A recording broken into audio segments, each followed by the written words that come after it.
Hi hello ಎಲ್ರಿಗೂ ನಮಸ್ಕಾರ. ಇಡೀ ಇಂಡಿಯನ್ ಸಿನಿಮಾನೇ ಎದುರು ನೋಡ್ತಾ ಇರುವಂತ ಒನ್ ಆಫ್ ದ ಫಿಲಮ್ ಅಂತಂದ್ರೆ ಅದು ಸೋಲಿಲ್ಲದ ಸರ್ದಾರ ಅಂತ ಕರ್ಸ್ಕೊಳ್ಳೋ ಎಸ್ ರಾಜಮೌಳಿ ಅಂಡ್ ಟಾಲಿವುಡ್ ನ ಪ್ರಿನ್ಸೆಸ್ ಆದಂತ ಮಹೇಶ್ ಬಾಬು ಅವರ ಕಾಂಬಿನೇಷನ್ ಅಲ್ಲಿ ಬರ್ತಾ ಇರುವಂತ ಮೂವಿ ವಾರಣಾಸಿ. ಈ ಫಿಲಂ ಒಂದು ಪಕ್ಕಾ ಗ್ಲೋಬಲ್ ಆಕ್ಷನ್ ಅಡ್ವೆಂಚರ್ ಇರುವಂತ ಫಿಲಂ. ಮತ್ತೆ ಇದು ಇಂಡಿಯಾನಾ ಜಾನ್ಸ್ ಟೈಪ್ ಕಥೆ ಜೊತೆಗೆ ಭಾರತದ ಪುರಾಣ ಮತ್ತೆ ಸಂಸ್ಕೃತಿ ಮೇಲೆ ಮಾಡಿರುವಂತ ಫಿಲಂ ಆಗಿದೆ. ಮತ್ತೆ ಇದು ಮಲ್ಟಿಪಲ್ ಟೈಮ್ ಲೈನ್ಸ್ಗೆ ಹೋಗುವಂತ ಫಿಲಂ. ಅಂದ್ರೆ ಕೇವಲ ಒಂದು ಕಾಲಕ್ಕೆ ಸ್ಟಿಕ್ ಆನ್ ಆಗದೆ ತ್ರೇತಾಯುಗದಿಂದ ಕಲಿಯುಗದವರೆಗೂ ಟ್ರಾವೆಲ್ ಮಾಡುವಂತ ಒಂದು ಫಿಲಂ ಆಗಿದೆ. ಅಷ್ಟೇ ಅಲ್ಲ, ಇದರಲ್ಲಿ ಪೌರಾಣಿಕ ಘಟನೆಗಳಿಂದ ಇವತ್ತಿನ ಲೇಟೆಸ್ಟ್ ಮಾಡರ್ನ್ ಸೈನ್ಸ್ ತನಕನೂ ಇನ್ವಾಲ್ವ್ ಆಗಿದೆ. ಹಾಗಾದ್ರೆ ಈ ಫಿಲಂನ ಬಜೆಟ್ ಏನು, ಫಿಲಂನ ಲೇಟೆಸ್ಟ್ ಅಪ್ಡೇಟ್ ಏನು, ಫಿಲಂ ಶೂಟಿಂಗ್ ಎಷ್ಟು ಕಂಪ್ಲೀಟ್ ಆಗಿದೆ ಅಂಡ್ ಮಹೇಶ್ ಬಾಬು ಅವರು ಇದರಲ್ಲಿ ಡುವೆಲ್ ಆಕ್ಟಿಂಗ್ ಎಲ್ಲನೂ ಮಾತಾಡ್ಕೊ ಬರೋಣ ಬನ್ನಿ.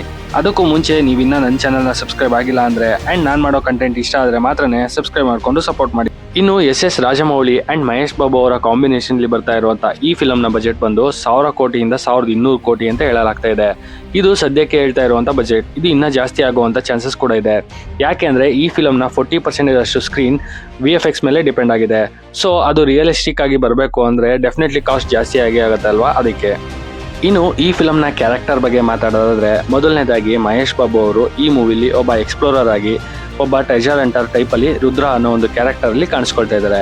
ಅಷ್ಟೇ ಅಲ್ಲ, ಲೇಟೆಸ್ಟ್ ಎಕ್ಸ್ಕ್ಲೂಸಿವ್ ನ್ಯೂಸ್ ಪ್ರಕಾರ ಮಹೇಶ್ ಬಾಬು ಅವರು ಶ್ರೀರಾಮನ್ ಪಾತ್ರನೂ ಕೂಡ ಮಾಡ್ತಾ ಇದ್ದಾರಂತೆ. ಅಂದ್ರೆ ಇವರು ಇದರಲ್ಲಿ ಡ್ಯುಯಲ್ ಆಕ್ಟಿಂಗ್ ಮಾಡ್ತಾ ಇದ್ದಾರೆ ಅನ್ನೋದು ಕನ್ಫರ್ಮ್ ಆಯ್ತು. ಅಷ್ಟೇ ಅಲ್ಲ, ಈ ರಾಮಾಯಣದ ಪಾರ್ಟ್ ಶೂಟಿಂಗ್ ಇದೆಯಲ್ಲ, ಇದು ಸುಮಾರು 20 ರಿಂದ 30 ನಿಮಿಷ ಇರುತ್ತೆ ಅಂತ ರಾಜಮೌಳಿ ಅವರೇ ಹೇಳ್ಕೊಂಡಿದ್ದಾರೆ. ಬಟ್ ಅದು ಎಡಿಟ್ ಆದ್ಮೇಲೆ ಕನ್ಫರ್ಮ್ ಆಗುತ್ತೆ. ಇದರಿಂದ ನಮಗೆ ಒಂದು ಸ್ಟೋರಿ ಗ್ರಿಪ್ ಸಿಗುತ್ತೆ. ಅದೇನು ಅಂತಂದ್ರೆ ರಾಮನ್ ಪೀರಿಯಡ್ ಆಫ್ ಟೈಮಲ್ಲಿ ಒಂದು ಆಂಟಿಕ್ ಯುದ್ಧದ ಟೈಮಲ್ಲಿ ಮಿಸ್ ಆಗೋಗುತ್ತೆ. ಅದನ್ನ ಲೇಟೆಸ್ಟ್ ಪೀರಿಯಡ್ ಆಫ್ ಟೈಮಲ್ಲಿ ಹಂಟ್ ಮಾಡೋದಕ್ಕೆ ಹೋಗುವಂತ ರುದ್ರ ಏನೇನ್ ಫೇಸ್ ಮಾಡ್ತಾನೆ ಅನ್ನೋದು ಇದರ ಕತೆ ಅಂತ ಅನ್ಸುತ್ತೆ. ಅಷ್ಟೇ ಅಲ್ಲ, ಈ ಪೋಸ್ಟರ್ನ ನೋಡಿ ಇದರಲ್ಲಿ ಮಹೇಶ್ ಬಾಬು ಅವರು ನಂದಿ ಮೇಲೆ ಶಿವನ ತ್ರಿಶೂಲ ಹಿಡ್ಕೊಂಡು ಬರ್ತಾ ಇರುವಂತ ಈ ಸೀನ್ ನೋಡ್ತಾ ಇದ್ರೆ, ಮತ್ತೆ ಫಿಲಂನ ನೇಮ್ ಅಂಡ್ ಫಿಲಂ ಶೂಟ್ ಆಗ್ತಿರುವಂತ ಪ್ಲೇಸ್ ಬಂದು ವಾರಣಾಸಿ ಆಗಿರೋದ್ರಿಂದ ಇದರಲ್ಲಿ ಶಿವನ್ ಕ್ಯಾರೆಕ್ಟರ್ ಕೂಡ ಇದೆ ಅಂತ ಅನಿಸ್ತಾ ಇದೆ. ಅದಕ್ಕೋಸ್ಕರನೇ ಇವರು ಬಾಲಿವುಡ್ ಆಕ್ಟರ್ ಆದಂತ ರಿತಿಕ್ ರೋಷನ್ ಅವ್ರನ್ನ ಅಪ್ರೋಚ್ ಮಾಡಿದ್ದಾರೆ ಅನ್ನೋ ನ್ಯೂಸ್ ಕೂಡ ಇದೆ. ಮತ್ತೆ ಹಾಲಿವುಡ್ ಇಂದ ಮತ್ತೆ ಇಂಡಿಯಾಗೆ ಕಮ್ಬ್ಯಾಕ್ ಆಗಿರುವಂತ ಪ್ರಿಯಾಂಕಾ ಅವರು ಈ ಮೂವಿಲಿ ರುದ್ರಂಗೆ ಹೀರೋಯಿನ್ ಆಗಿ ಮಂದಾಕಿನಿ ಅನ್ನೋ ಒಂದು ಕ್ಯಾರೆಕ್ಟರ್ನ ಪ್ಲೇ ಮಾಡ್ತಾ ಇದ್ದಾರೆ. ಮತ್ತೆ ನೀವು ಈ ಪೋಸ್ಟರ್ನ ಅಬ್ಸರ್ವ್ ಮಾಡಿ, ಇಲ್ಲಿ ಇವರು ಸ್ಯಾರಿ ಜೊತೆ ಗನ್ನಲ್ಲಿ ಕಾಣಿಸ್ಕೊಂಡಿದ್ದಾರೆ. ಸೊ ಇದನ್ನ ನೋಡ್ತಾ ಇದ್ರೆ ನಮ್ಗೆ ಇದರಲ್ಲಿ ಇವರು ಕಂಪ್ಲೀಟ್ ಆಕ್ಷನ್ ಓರಿಯೆಂಟೆಡ್ ಕ್ಯಾರೆಕ್ಟರ್ನ ಪ್ಲೇ ಮಾಡ್ತಾ ಇದ್ದಾರೆ ಅಂತ ಗೊತ್ತಾಗ್ತಾ ಇದೆ. ಸೊ ಇವರು ಇದರಲ್ಲಿ ಮೇ ಬಿ ಪೊಲೀಸ್ ಕಾಪ್ ಆಗಿರ್ಬೋದು ಅಂತ ಅನಿಸ್ತಿದೆ. ಬಿಕಾಸ್ ಯಾರು ಕೂಡ ಹೀಗೆ ಗನ್ನ ಫೈರ್ ಮಾಡೋದಕ್ಕೆ ಆಗಲ್ಲ ಅಲ್ವಾ, ಅಂಡ್ ಆಕ್ಷನ್ ಮಾಡೋದಕ್ಕೆ ಆಗಲ್ಲ ಅಲ್ವಾ. ಸೊ ಅದರಿಂದ ಇನ್ನು ಇದರಲ್ಲಿ ಮಲಯಾಳಂನ ಆಕ್ಟರ್ ಪೃಥ್ವಿರಾಜ್ ಅವರು ಕೂಡ ಪವರ್ಫುಲ್ ವಿಲ್ಲನ್ ಆಗಿ ಕಾಣಿಸ್ಕೊಳ್ತಾ ಇದ್ದಾರೆ. ಮತ್ತೆ ಇವರ ಕ್ಯಾರೆಕ್ಟರ್ ನೇಮ್ ಬಂದು ಕುಂಭ ಅಂತ. ಅಂಡ್ ಇವರು ಇದರಲ್ಲಿ physically challenged and high level scientist ಆಗಿ ಕಾಣಿಸ್ಕೊಳ್ತಾ ಇದ್ದಾರೆ. ಮತ್ತೆ ಇವರ ಕ್ಯಾರೆಕ್ಟರ್ ಕೂಡ ರಾಮಾಯಣಕ್ಕೆ ಲಿಂಕ್ ಆಗುತ್ತೆ ಅಂತ ಹೇಳಿದ್ದಾರೆ. ಬಟ್ ಅದು ಹೇಗೆ ಅನ್ನೋದು ಗೊತ್ತಿಲ್ಲ.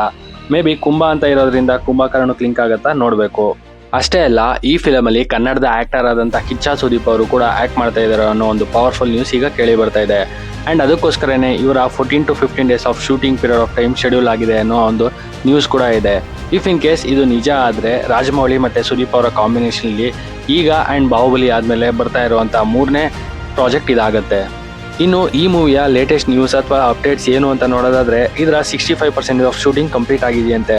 ಮತ್ತೆ ಇದರ ರಾಮಾಯಣ ಸೀಕ್ವೆನ್ಸ್ ಇದೆಯಲ್ಲ, ಅದ್ರ ಶೂಟಿಂಗ್ ಕಂಪ್ಲೀಟ್ ಆಗಿ ಆಲ್ರೆಡಿ VFX ವರ್ಕ್ ನಡೀತಾ ಇದೆಯಂತೆ. ಹಾಗೆ ಇವರು ಈಗ ಅಂಟಾರ್ಟಿಕಾದಲ್ಲಿ ಒಂದು ಆಕ್ಷನ್ ಸೀಕ್ವೆನ್ಸ್ ನ ಪ್ಲಾನ್ ಮಾಡ್ಕೊಂಡಿದ್ರು. ಬಟ್ ಯುದ್ಧ ನಡೀತಾ ಇರೋ ಮಿಡಲ್ ಈಸ್ಟ್ ಅಲ್ಲಿ ಯುದ್ಧ ನಡೀತಾ ಇರುವಂತ ರೀಸನ್ ಇಂದ ಅದನ್ನ ಕ್ಯಾನ್ಸಲ್ ಮಾಡಿ ಒಂದು ಅಂಡರ್ ವಾಟರ್ ಬೋಟ್ ಸೀಕ್ವೆನ್ಸ್ ನ ಇವರು ದೇವರ ಸೆಟ್ ಅಲ್ಲಿ ಶೂಟ್ ಮಾಡ್ತಾ ಇದಾರಂತೆ. ಅಷ್ಟೇ ಅಲ್ಲ, ಈ ಫಿಲಂಗೋಸ್ಕರನೇ ಹೈದರಾಬಾದ್ನ ಸ್ಟುಡಿಯೋದಲ್ಲಿ ಸೇಮ್ ವಾರಣಾಸಿ ತರನೇ ಸೆಟ್ ರೆಡಿ ಮಾಡಿ ಮೋಷನ್ ಕ್ಯಾಪ್ಚರಿಂಗ್ ಟೆಕ್ನಾಲಜಿನ ಯೂಸ್ ಮಾಡಿಕೊಂಡು ತುಂಬಾ ಬ್ಯೂಟಿಫುಲ್ ಆಗಿ ಫಿಲಂ ಶೂಟ್ ನ ಮಾಡ್ತಾ ಇದ್ದಾರೆ. ಮತ್ತೆ ಈ ಫಿಲಂ ಶೂಟಿಂಗ್ ನ ಜುಲೈ ಎಂಡಲ್ಲಿ ಕಂಪ್ಲೀಟ್ ಮಾಡಿ ಆ ನಂತರ VFX ನ ಆಡ್ ಮಾಡುವಂತ ಪ್ಲಾನ್ ಅಲ್ಲಿ ಇದೆ ರಾಜಮೌಳಿ ಟೀಮ್. ಮತ್ತೆ ರಾಜಮೌಳಿ ಅವರು ಈ ಫಿಲಂ ನ ನಾರ್ಮಲ್ ಲ್ಯಾಂಡ್ಸ್ಕೇಪ್ ಫಾರ್ಮೆಟ್ ಅಲ್ಲಿ ತೆಗೆಯೋದನ್ನ ಬಿಟ್ಟು IMAX ನ ಲಾರ್ಜ್ ಸ್ಕೇಲ್ ಫಾರ್ಮೆಟ್ ಅಲ್ಲಿ ತೆಗೆದಿದ್ದಾರೆ. ಅಂದ್ರೆ ಹಾಲಿವುಡ್ ಫಿಲಂ ತರ ತುಂಬಾ ಹೈ VFX ನ ಅಂಡ್ ಹೈ ಲೆವೆಲ್ ಟೆಕ್ನಾಲಜಿನ ಯೂಸ್ ಮಾಡಿಕೊಂಡು ಫಿಲಂ ನ ಮಾಡಿದ್ದಾರೆ. ಅಷ್ಟೇ ಅಲ್ಲ, ಈ ಫಿಲಂನ ಡೈರೆಕ್ಟ್ ಮಾಡೋ ಮುಂಚೆ ಲೇಟೆಸ್ಟ್ ಕ್ಯಾಮ್ರಾ ಮತ್ತೆ ಲೇಟೆಸ್ಟ್ ಟೆಕ್ನಾಲಜಿ ಬಗ್ಗೆ ತಿಳ್ಕೊಳ್ಳೋದಕ್ಕೆ ಅಥವಾ ರಾಜಮೌಳಿ ಅವರು ಅಪ್ಡೇಟ್ ಆಗೋದಕ್ಕೋಸ್ಕರನೇ ಫಾರಿನ್ ಅಲ್ಲಿ ಸುಮಾರು 3 ತಿಂಗಳು ಟ್ರೈನ್ ಅಪ್ ಆಗಿದ್ದಾರೆ ಅನ್ನೋ ನ್ಯೂಸ್ ಕೂಡ ಇದೆ. ಮತ್ತೆ ಈ ಫಿಲಂಗೆ ಆಸ್ಕರ್ ಅವಾರ್ಡ್ ವಿನ್ನರ್ ಆಗಿರುವಂತ MM ಕೀರ್ವಾಣಿ ಅವರ ಮ್ಯೂಸಿಕ್ ಕೂಡ ಇದೆ. ಅಂಡ್ ಇವರೇ ಹೇಳ್ಕೊಂಡಿರೋ ಹಾಗೆ ಈ ಫಿಲಂಗೆ ನಾರ್ಮಲ್ ಟೈಪ್ ಆಫ್ ಮ್ಯೂಸಿಕ್ ನ ಬಿಟ್ಟು ಸ್ವಲ್ಪ ಸ್ಪೆಷಲ್ ಮ್ಯೂಸಿಕ್ ನ ಕೊಡ್ತೀನಿ ಅಂತ ಹೇಳಿದ್ದಾರೆ. ಅಂದ್ರೆ ಇಲ್ಲಿ ಫಾಸ್ಟ್ ರನ್ನಿಂಗ್ ಫೇಸ್ ಟ್ಯೂನ್ ನ ನಾವು ಎಕ್ಸ್ಪೆಕ್ಟ್ ಮಾಡಬಹುದು. ಇನ್ನು ರಾಜಮೌಳಿ ಅವರು ಈ ಫಿಲಂನ ಗ್ಲೋಬಲ್ ಲೆವೆಲ್ ಅಲ್ಲಿ ಅಂದ್ರೆ April 7, 2027ಗೆ ರಿಲೀಸ್ ಮಾಡೋ ಪ್ಲಾನ್ ಅಲ್ಲಿ ಇದ್ದಾರೆ. ಮತ್ತೆ ಹಾಲಿವುಡ್ ಅಲ್ಲಿ ಸುಮಾರು 2000 ಸ್ಕ್ರೀನ್ ನ ಆಲ್ರೆಡಿ ಲಾಕ್ ಮಾಡ್ಕೊಂಡಿದ್ದಾರೆ. ಇನ್ನು ಇಂಡಿಯಾದಲ್ಲಿ ಆ ಟೈಮಲ್ಲಿ ಎಷ್ಟು ಸ್ಕ್ರೀನ್ ಸಿಗುತ್ತೆ ನೋಡಬೇಕು. ಅಷ್ಟೇ ಅಲ್ಲ, ಇವರು ರಿಲೀಸ್ ಮಾಡ್ತಾ ಇರುವಂಥ 7th ಏಪ್ರಿಲ್ ಬಂದು ಯುಗಾದಿ ಹಬ್ಬದ ದಿನ ಆಗಿರುತ್ತೆ. ಮತ್ತೆ ಅದಾದ ಫ್ಯೂ ಡೇಸ್ಗೆ ಶ್ರೀರಾಮ ನವಮಿ ಕೂಡ ಇರೋದ್ರಿಂದ ಆ್ಯಂಡ್ ಮಹೇಶ್ ಬಾಬು ಅವರು ಇದರಲ್ಲಿ ಶ್ರೀರಾಮನ್ ಕ್ಯಾರೆಕ್ಟರ್ನ ಪ್ಲೇ ಮಾಡ್ತಾ ಇರೋದ್ರಿಂದ ಎರಡು ಸಿಂಕ್ ಆಗೋದ್ರಿಂದ ಆ್ಯಂಡ್ ಕಂಟಿನ್ಯೂಸ್ ಆಗಿ ಹಾಲಿಡೇಸ್ ಇರೋದ್ರಿಂದ ಇದೊಂದು ದೊಡ್ಡ ಓಪನಿಂಗ್ ಆ್ಯಂಡ್ ಮತ್ತೆ ಫಿಲಮ್ನ ಕಲೆಕ್ಷನಲ್ಲಿ ಕೂಡ ತುಂಬ ಹೈ ಯೂಸ್ ಅಮೌಂಟ್ನ ಎಕ್ಸ್ಪೆಕ್ಟ್ ಮಾಡಬಹುದು. ಫೈನಲಿ ನಾನು ಹೇಳೋದು, ಮಹೇಶ್ ಬಾಬು ಅವರ ಮೇಕ್ ಓವರ್ನ ನೋಡ್ತಾ ಇದ್ರೆ ಆ್ಯಂಡ್ ರಾಜಮೌಳಿ ಅವರ ವಿಷನ್ನ ನೋಡ್ತಾ ಇದ್ರೆ ವಾರಣಾಸಿ ಮೂವಿ ಇಂಡಿಯನ್ ಸಿನಿಮಾ ಇಂಡಸ್ಟ್ರಿಗೆ ನೆಕ್ಸ್ಟ್ ಬಿಗ್ ಚೇಂಜ್ ಅಥವಾ ಮೈಲಿಗಲ್ಲು ಅಂತಲೇ ಹೇಳ್ಬೋದು. ಆ್ಯಂಡ್ ಇದಕ್ಕೋಸ್ಕರ ನಾವು ಏಪ್ರಿಲ್ 7 ತನಕ ವೆಯ್ಟ್ ಮಾಡಬೇಕು. ಮತ್ತು ಈ ಡೆಡ್ಲಿ ಕಾಂಬಿನೇಷನ್ ಬಗ್ಗೆ ನಿಮ್ಮ ಅನಿಸಿಕೆ ಅಭಿಪ್ರಾಯ ಏನು ಕಮೆಂಟ್ ಮಾಡಿ ಅಂತ ಹೇಳ್ತಾ ನನ್ನ ಈ ವಿಡಿಯೋನ ಕ್ಲೋಸ್ ಮಾಡ್ತಾ ಇದ್ದೀನಿ.